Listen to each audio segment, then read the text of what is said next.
Hello, my paper peeps. Today we will be exploring the world of mixed media. And it's not just a tutorial for the beginner scrapbooker, but it's for everyone who wants to learn or brush up on their mixed media knowledge. Today it's about distress crayons and how to use them in our scrapbooking, journaling, or card making. So let's get started. I'll be the first to admit that mixed media has always been something I shied away from. Honestly, I am a cut and paste girl, the clean crafter if you will, and the one who doesn't like to get her hands dirty. But I know that mixed media is a craft I'm willing to embrace because it takes your scrapbooks, journals, and cards to a whole other level. The question is, are you willing to dabble? Are you willing to try something new? Well, today we're going to try this new background technique to create easy art pages you'll love and enjoy and want to recreate because it's easy. It doesn't require too much of an investment and is fun. Today it's all about distress crayons and what inks to use along with it and how to layer those inks, ephemera, embossing folders, and stencils to create that wow factor. The great thing with distress crayons is that it can be used on paper, wood, fabric, and chipboard. You can color directly on the surface by scribbling like this. You can smudge the color with your fingers to soften edges. Just be aware that if these crayons are used directly on regular paper that hasn't been treated, it will dry fast, so you need to smudge immediately. Another great feature is that it is water reactive and can be used as a watercolor. Another fabulous feature to these distress crayons is that it's a pigment, meaning it can be used on light or dark surfaces. That's the beauty behind pigment mediums. It doesn't matter what your base is, the color will always remain true. The first technique I want to show you is using embossing folders. A light application directly onto the raised area with a gentle smudge will create a colored, textured area where the raised portion of the image is highlighted. A heavy smudging action will texturize the whole area, highlighting both the raised and base portion of the embossed image. And you can see here how the colors stay true even on the black cardstock. The second technique is using these distress crayons with ephemera or photos. You can use regular paper, or in this case, I used distressed white heavy cardstock. To add more interest to this paper, I stamped this image from Carabelle Studio. Whenever I use mixed media, which usually means I'm going to at some point add water, I like to use Archival Ink because it's waterproof, acid-free, and permanent. When you add a photo, and in this case I'm using ephemera, you want to use a gel medium or collage medium to seal the top of the ephemera. I like using this collage medium because it not only acts as an adhesive, but it also dries clear so you can clearly see the photo or ephemera underneath. The great thing with this medium is that it allows you to play, giving you unlimited time to add, smudge, and remove color. And we all know it's so much fun to be able to change it up or correct the mistake that we just made. But either way, you know what we do is never mistakes. They're really just a reflection of our personality and what we want to convey in our art. Now make sure you allow the collage medium to dry completely before adding other mediums.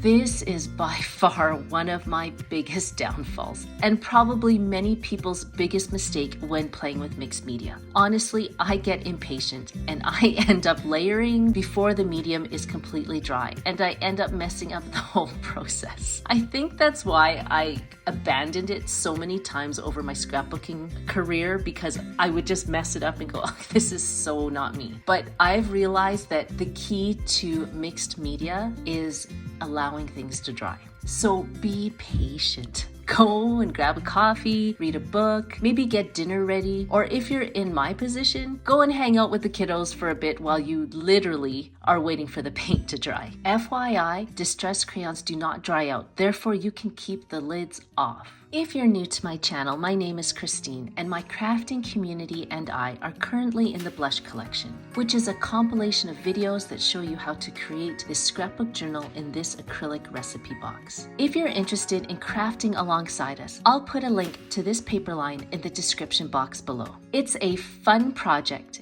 And the great thing about this paper line is that I'm always adding some new and exciting printable along the way. If you join us, any new edition I create is yours for free.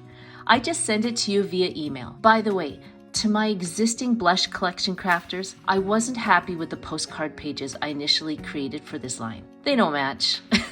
And I'm so matchy. So I needed to go back to the drawing board. I found these postcards to be more fitting with the collection. So I'll send you these in the next couple of days. And since the journal prompts for the month focus on self-discovery, I've added more postcards with self-discovery quotes you might enjoy and help encourage your journaling process for the month. So once that collage medium is dry, you can use these distress crayons. In this example, I used the distress crayons on untreated paper. You can see here the color doesn't blend out well with water, so it's important to make sure your surface is treated to allow the color to blend out better. And if you want to just smudge on your paper, then work quickly because these crayons dry fast, and I would not use water on just regular paper to blend out this color. I recommend dabbing your finger on a baby wipe, just like this, and spreading the color like this. Here's a fun fact. Did you know that painting and using mixed media in your crafting has shown to reduce stress? Studies that were done on active creatives like ourselves have shown that dopamine levels often increased in patients who had newly creative outlets. And if you don't know, dopamine is a neurotransmitter that often is low in patients with anxiety, depression, and excessive stress. So I say add mixed media to your crafting to relieve your stress and lower anxiety and depression. Shockingly, it really works. Over the summer, when I have the kids at home and the neighbors' kids with me as well, I have found myself walking to my craft room, one piece of embellishment on my project. And you know what? It is the most satisfying and calming experience I cannot begin to explain to you. Try it when you feel frazzled. It really works. Okay, back to crafting. Sorry, I digress. The second feature I love about distress crayons is the ability to layer color. On this example with the ephemera and stamped image, I love how you can add and subtract as much color as you want. If there's an area that you want to lighten, you can add more water. Just make sure the area is dry if you want to add more color. Now, if you want to blend out the area only slightly, I like to use a baby wipe and my finger to gently blend out the color. If you don't blend too much, the color can actually sit on top of that bottom layer. The great thing about this is that you can use the baby wipe to remove color from the ephemera if you want. In this case, I just want to blend the color on top of the ephemera, not remove it. So far, if you are getting value from this video, could you stamp that like button so it could spread to the rest of our crafting community? I'd really appreciate that. Thank you. One last technique is using the distress crayons with stencils. All you must do is use a baby wipe to remove the color and you get this beautiful stenciling that adds another dimension to your artwork. I hope you enjoyed this mixed media tutorial. If you like more tips and tricks on how to jazz up your scrapbook journals or cards, then I think these videos are up your alley. Take care and we'll see you in those videos. Bye!